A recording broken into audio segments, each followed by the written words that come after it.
Good evening, guys. This is your girl Kia. I am a crime writer and officially an author. And what I do in my first spare time is writing.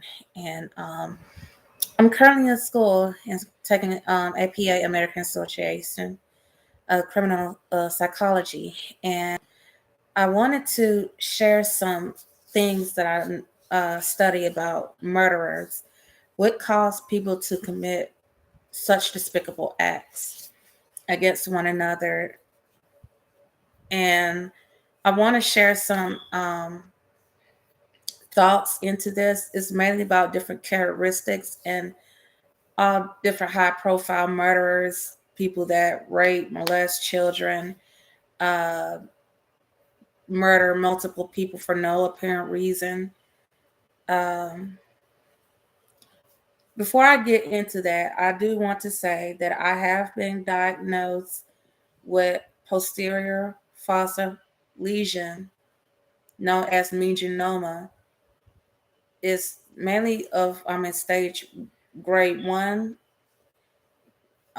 beginning of development of brain cancer. If you see any type of facial um, deformity, uh, I'm going through health problems, etc. And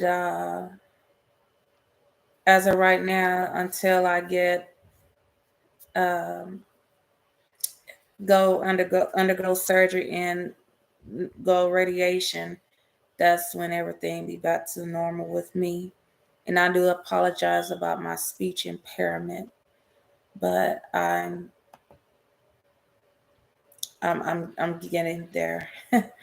But anyway, I wanna start off with the case of Michelle Blair. Michelle Blair was born and raised in Detroit, Michigan. She was the mother of four, of Gabrielle and Stony Blair from a first relationship from the fathers, and her youngest is Stephen and Matthew. And she was working at odd jobs. She was living on welfare assistance and try to make ends meet, do the best that she can by taking care of her children. It's something that really set her off that time. I don't know because she has been a victim of sexual abuse herself. Um, Only thing I can really tell you is how I'm not really good at really mainly elaborating because I know you've seen other people that did videos about particular cases, but all I can give you is the notes that I have written to them and ask them, mainly about various questions. Like this one was dated back on Monday, March 4th of 2024. And it says here, "Hi, Michelle. How are you doing this evening in Michigan? I know it's been a while since everybody contacted you. I have watched Evil Lives Here, Evil Can, along with the documentary of your childhood. And I want to extend my condolences for what happened to you when you were adolescent. But honestly, um, what's the truth of what happened to your children? I know you have pleaded guilty to first degree felony murder and you were sentenced to natural life sentence without parole in prison, plus an additional with other charges that you have committed while you're incarcerated in the Michigan Department of Corrections. I know your two deceased children victims, Stoney Ann Blair and Stephen Gage Berry. What caused you to beat, torture your children? I really want to get a chance to summarize your case. But if your children were sexually assaulting one another, why didn't you seek help for your children? There are other ways to seek help by taking the law into your own hands. Now you are serving life sentence with no chance of parole. New social media portray you as a remorseless sociopathy child murderer. Do you have any remorse for what you have done so far? I know deep down there's something missing in your life, and I want to help you assist that where to find Michelle. I believe everybody has some good in them, despite what you did to your children. As a mother, um, As a mother, you are supposed to protect your children no matter what the cost is. Lack of education, got pregnant at a very young age, living on welfare. I strongly encourage you, while you're in the Michigan Department of Corrections, I encourage you to become and pursue your education by excelling and getting your GED, also seeking therapy, whether it's mental health, spiritual counseling, etc.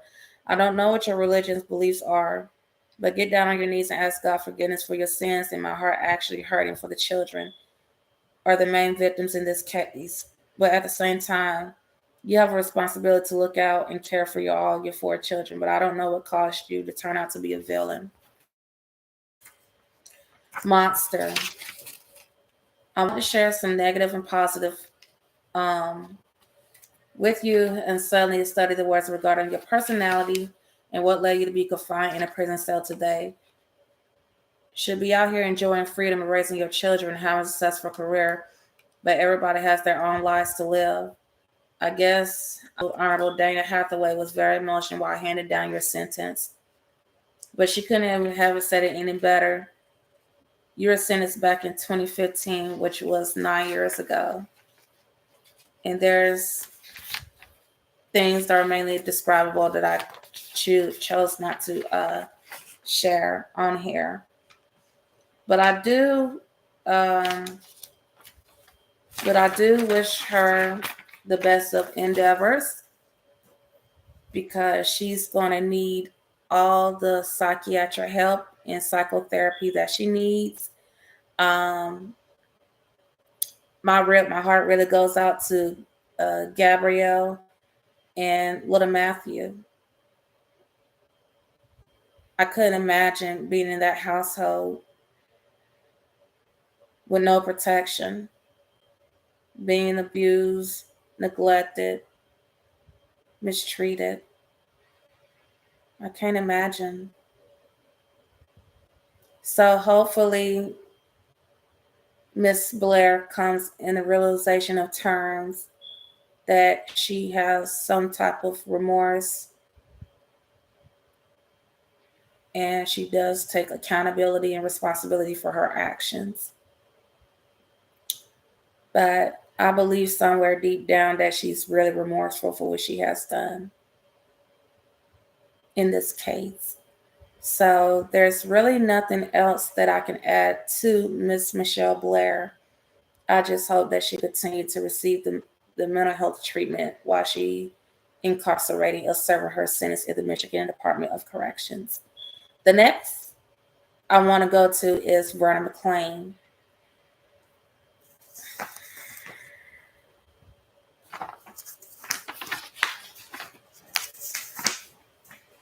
I want to go with Miss Vernon McLean. Miss Vernon McLean was convicted of capital murder of the death of Kayla Golden Schuchart. This was back in 2012, I believe, which was, I think it was about 11 or 12 years ago. I'm not exactly sure. I have written one of the letters too. And one of them that I do have here was dated back on Monday, July 3rd of 2013 at 1:18 p.m. Central Standard Time. Hello, Vernon McLean. How are you doing this afternoon, evening? I just received your letter last week. I didn't expect you to write me back. I appreciate your apologies to the fullest extent, but deep down about it, I believe you're truly remorseful on that fateful, deadly encounter decisions that you have made, which change your family and your family lives forever. In this case, there's no winners among thieves. I already know that you don't do interviews, etc. I'm aware of that. I want to take the opportunity to get to know you personally a little bit. Then we go from here if you decide to continue to communicate with me. If you choose to do, have a right to not respond or respond. But I'm not like everybody else. Like I stated previously, I do not believe that you're an evil tyrant at all. You just have one of your mental emotional breakdowns. You were in your right frame of mind. You were desperate to have a child of your own, soon to pass off a fiance, even though you had children from a previous relationship. But your district attorney Brett Ligon made sure you will never have the opportunity of freedom. But if it was a woman outside of race, it would have been a different outcome. I don't even know, to be honest with you. Maybe it was the severity of the crime that was committed. I'm not here to remind or nor bash or belittle you. I know you have already had enough lectures in your life of what you did was so heinous. I would love to come out there and travel and visit you in person. I'm also a resident of the state of Texas. So, what is your daily activities? What was your hobbies, etc.? Well, my game plan is to get to know you personally once again about your outcome, and I can learn from a different perspective on your end as well why I reached out to you. I personally felt I relished my anger and hatred towards my family's friend's murderer. I noticed you were loving, caring to your patients. I don't know if I had misread what not, but it used to be LVN or RN nurse to care for high risk children disease. That's amazing to be in that field, you know. I almost let's see here. I also want to notify, I know you're worth, I know you are worth it. You are worth it. Maybe you can add me on your contact visitation list to see if I get approved, if you choose once again. But anyway, please feel free to address me as Kia. Once again, not Miss Sullivan. It makes me feel old, laugh out loud. But anyway, stay safe, pray, and continue to write more letters this way. You're truly Kia Marshall Sullivan. Um, Rhoda McClain has pleaded guilty to capital murder of the death of Kayla Golden Shoe Cart. She was sentenced to natural life without parole in the Texas Department of Corrections. She given up her right of appeals. There's no appeals and no parole. So she will spend the rest of her days in initial confinement without ever getting released from prison. And I guess throughout the years that Miss McClain shows some type of remorse for the killing of Kayla Golden Shoe Cart because she had deceived her boyfriend or soon to be fiance that she was carrying with his child. I don't know what caused women to do things that people would never do, but you can't put nothing past it nowadays. So enough about Verna McClain. So now we're gonna move on to the case of Miss Latasha Pulliam. Latasha Pulliam was her significant other, Dwight Jordan, was accused of raping, sodomizing, torture, and the murder of Shanosha Richardson. This was back in 1992. Trying to see here because my memory is kind of short here. It's somewhere, I can't remember, but it was somewhere around there back in 92. She was 19 years old. Latasha Pulliam was born and raised in Chicago, Illinois, and she was born in 1971. She suffered with intellectual disabilities, and she is known as a sexual sadist that has pleasure of torturing, inflicting pain on children. I really don't know the main history about Miss Latasha Pulliam, but it seems to me that Miss Pulliam doesn't have any remorse for the murder of her victims, the rape, molesting, sodomize. She doesn't have any remorse. She has no dignity or respect. I remember I did watch one of her watch one of her videos on documentary. It doesn't sound like a woman has no regret and no remorse. I would describe her as a sociopath. I have written one of the. I have thought about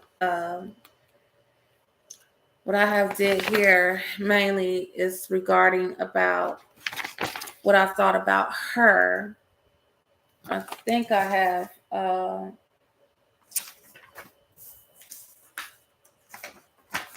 Hmm. I actually have written a couple, two of them, but I don't think she really. I don't think she's able. Don't want to communicate. I guess. Um. Yes, I have written to her before. Let's see here. I think I have. Can't remember what I have here. I can't remember what I did with those papers. But um,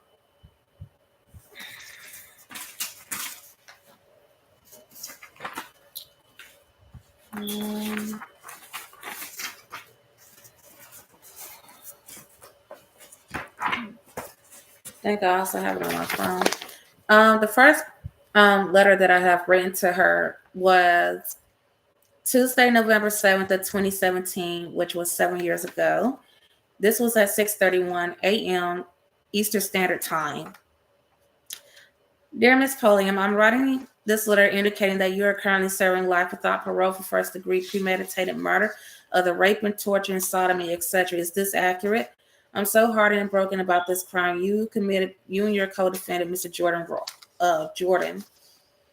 was Mr. Jordan had committed. It was the most barbaric crimes of the sweet innocent girl. How do you even sleep at night? Of what you did to your child, didn't even have the opportunity to grow up of a normal life, and what you took away from her. If you can tell that I have the extremely harshness in my tone, I tend to be very, very, very harsh. And it seemed like you tend to be evasive with your responses.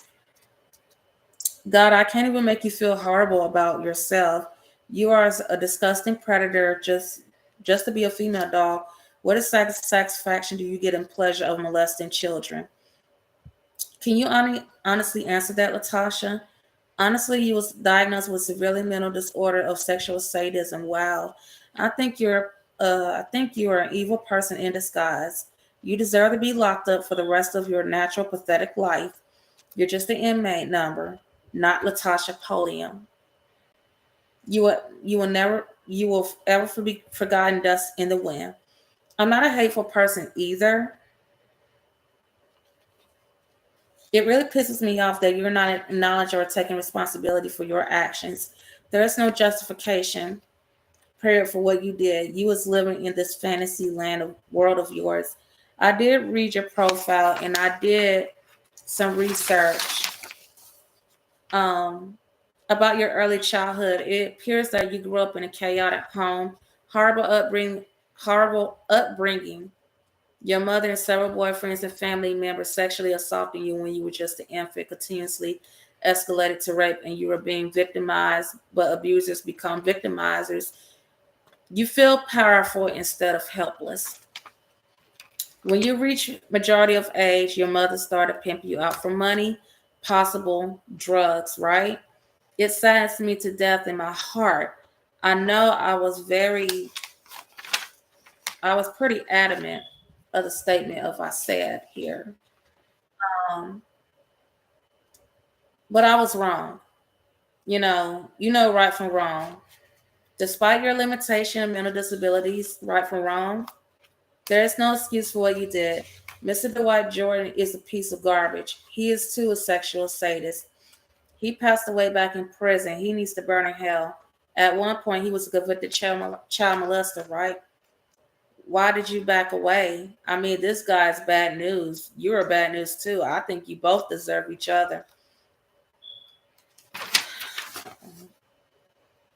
We have to use our hard working money us to pay to keep your to keep you take care of you, especially other prisoners for the rest of your lives until your death or parole. Unfortunately, you won't. Unfortunately, you won't have the opportunity parole to ever see daylight again. So thank God to keep people like you locked up for the rest of your life. Are you remorseful for what you have done to this child, your own biological children? It can have a major impact on your three victims, etc. I hope you rot in prison while everybody else enjoys life.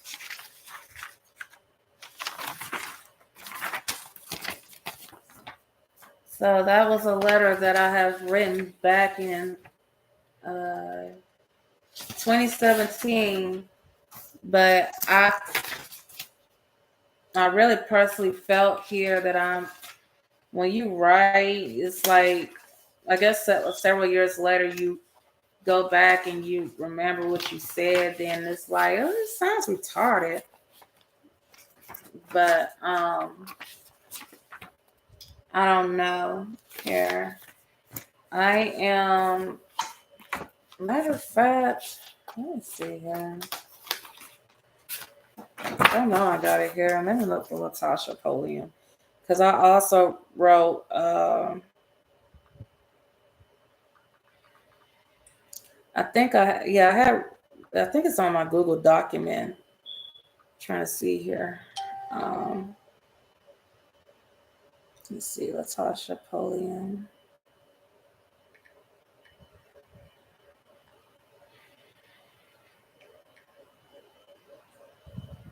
Okay, here's another one for Latasha Polian. That was dated March 3rd of 2014 at 15:49 p.m. Central Standard Time, um, known as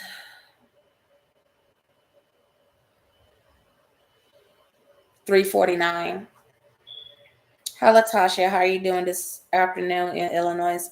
It's been 7 years since I have written to you. I see that you're currently serving a life sentence without the chance of parole, plus additional 105 years to be run consecutively or concurrent. I'm not exactly sure. I know the crime was committed by you and Mr. Dwight Jordan back in 1990, which was approximately 33 years ago. I had written you. I had written you back in 2017. I was cleaning up my office, and I wanted to know what was your childhood like. Do you have a goal for yourself? Do you have any remorse for the murder of Shanosha Richardson? I was only 3 years old at the time of the killings you've committed along with your co-defendant.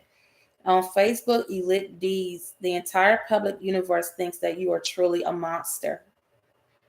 I know you are diagnosed with learning disabilities along with other serious mental disorders of being a sexual predator that preys on children.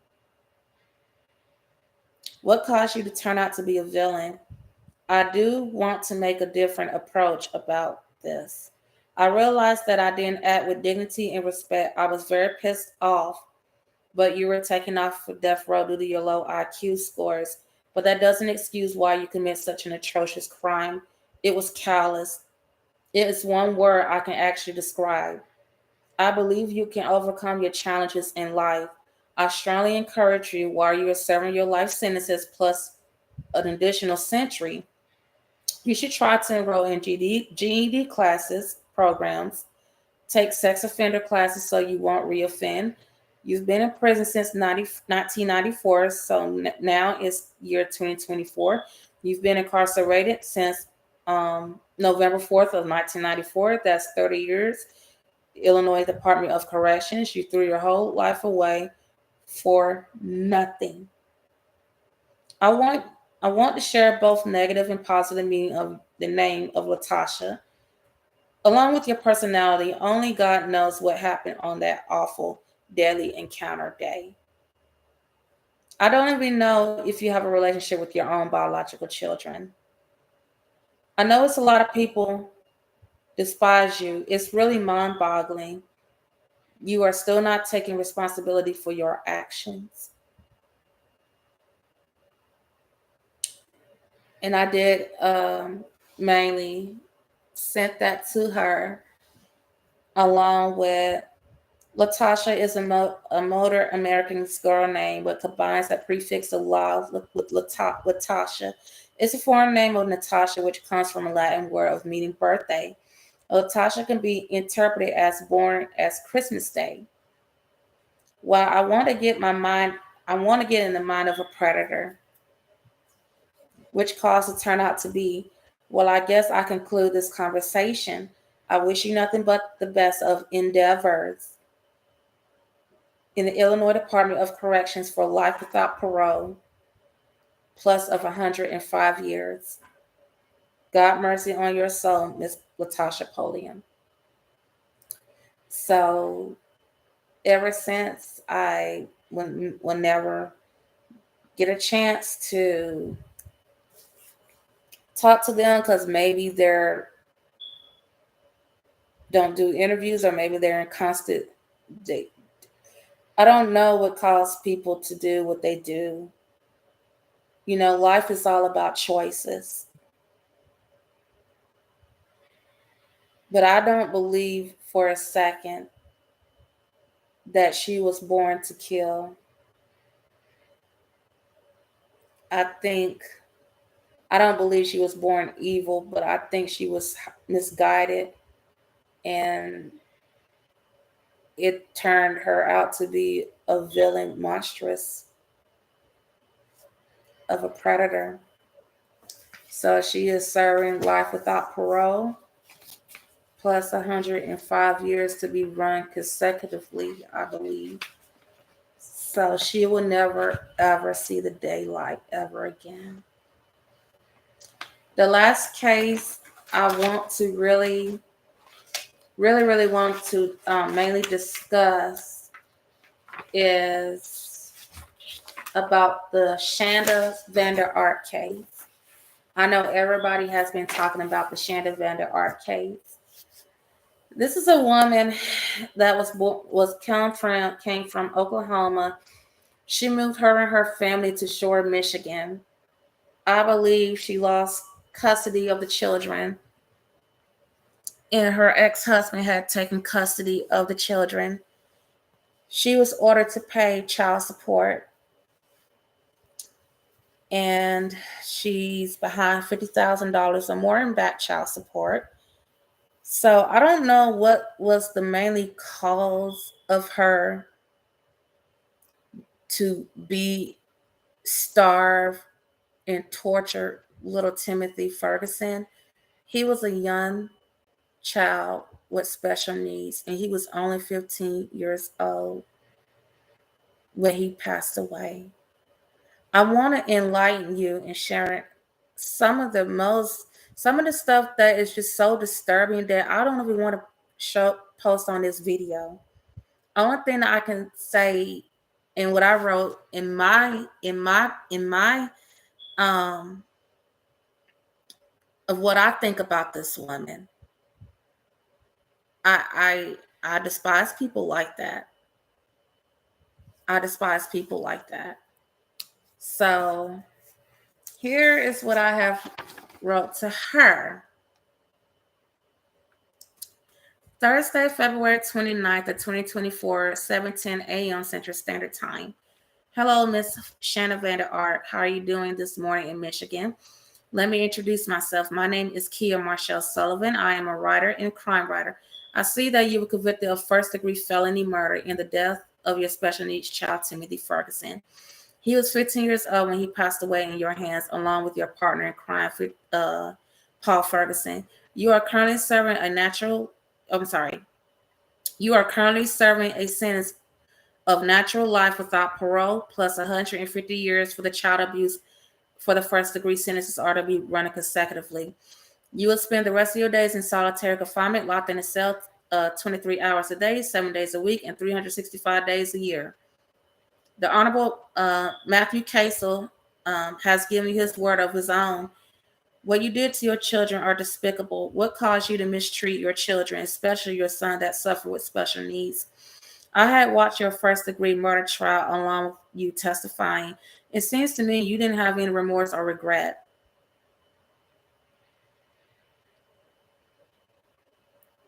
You don't have any empathy or sympathy, especially for your family. Your appellate attorney, Mr. Fred Johnson, did an outstanding job representing you. Also, you graduated from Harvard Law School. Woman, do you not know what you can do to become a successful lawyer? But you chose a different route. I don't know what your beliefs are, but I strongly encourage you to repent for your sins and try to reconnect a relationship with your children. Personally, I felt like they had lost both parents. The whole entire news media, along with the world, think you're a villain monster with no remorse. Mother, and I use the term loosely in quote, don't have any love for her children. I didn't get a chance to summarize this case well. I work so much, but it really breaks my heart for the other living children. I couldn't imagine losing one of my siblings. I don't want to say anything else regarding this. It's just too graphic. For me to continue my thoughts and written statement by me, I thought your son Paul Ferguson was misguided and manipulated. At first, I thought he was incompetent. Oh boy, I was fooled by him. He's just as bad. In my opinion, you are the worst mothers that ever came across. By studying this case, it's just heartbreaking to me, and I believe everything was premeditated when your soon-to-be ex-husband suffered from a stroke. I believe the stepfather, non-biological custodian, tends to show more love and affection than you and your son Paul. But on the contrary, your 21-year-old son Paul Ferguson was sentenced on the first-degree child abuse charge that he pleaded guilty to 30 to 100 years in the Michigan Department of Corrections. Judge Casel went above the guidelines to mainly most likely Ferguson don't get to see the daylight free again. But he does have a chance for parole. It's going to be a long time if he gets approved on his first parole. He will be at the age of 50. If he doesn't make parole this first go around, his next parole hearing will be 70 years from now, and he'll be 120. Impossible. I don't even know if anybody lived that long, in my opinion. But I don't know. But anyway, that's a 70-year huge gap. He is one step from being a psychopath. But at the end of the day, you and your partner in crime got what you both deserve behind bars like the animals that you are.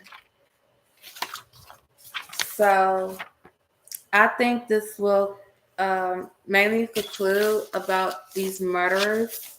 They deserve to spend the rest of their lives in prison without the chance of parole. And when it comes to Judgment Day, they have to answer for their sins. They have to pray to God and ask God for forgiveness. I don't see myself ever being where they're at. No matter where you came from, what you're going through, what type of environment you was brought in, they always want to use that same line, that same excuse. I was born with challenges when I was coming up. I didn't have my biological father, but I did have two amazing, loving parents. And that blood doesn't require by love. I have a family. I do apologize for my appearance, but as you can see that I'm in stage 1 of developing brain cancer and having a little deformity in my face. But I am Kia Marshall Sullivan, and I'm on Facebook. Look at Kia Marshall Sullivan. In parentheses, and it's author Pooh. And I'm also a writer and an author as well. I really do that you hope enjoy my video. I tend to be extremely nervous, but hopefully I'll continue to get better with my videos. So I guess I will conclude this video. Take care. Ciao.